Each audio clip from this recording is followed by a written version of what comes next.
Masiglang kanyang pagbati, mahigpit ang hawak ng mga daliri, at ang lakad na may matuwid.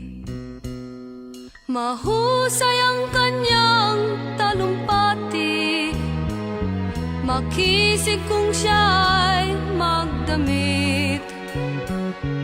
Malalim ang kanyang pag-iisip, at lahat ay sa kanya nakatitig. Ngunit ngayong siya'y pagod na, mahina na rin ang katawan, pinagmamasdan na lamang sa bintana ang unti-unting pagdaloy ng ulan. At ang unang tanong sa umaga, kung ano ang kanyang nagawa sa paglipas ng 90 taon, nang siya'y malakas at bata pa.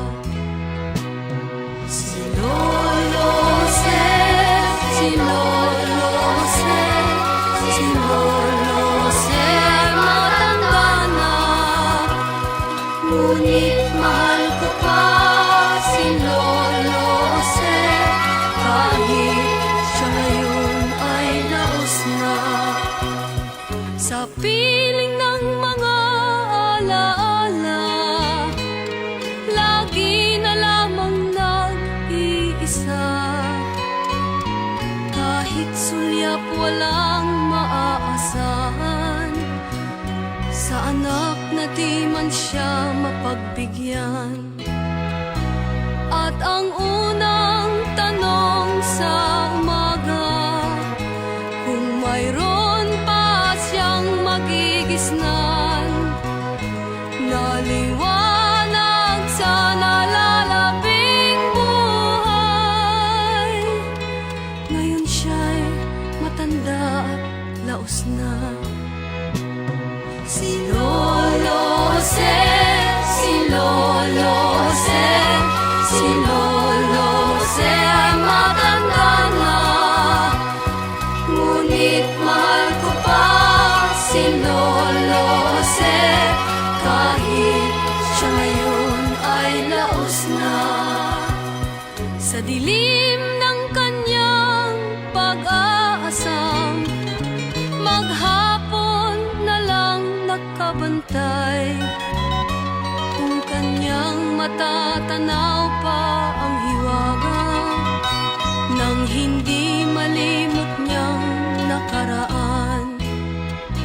At ang diwa ng kahapon di na matagpuan, at ang sinag ng umaga di naanan ng ulan. At ang hirap na nasa puso di na mapapantayan. Kung maari lang pawiin ang dusa.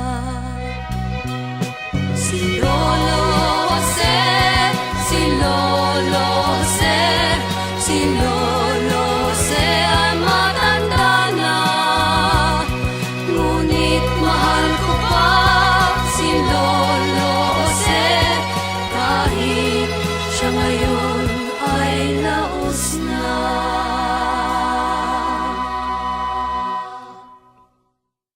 If I was the father, then you rape my daughter, would you think I will wait? Would you think my anger can wait? Justice? Of course not. I will kill you.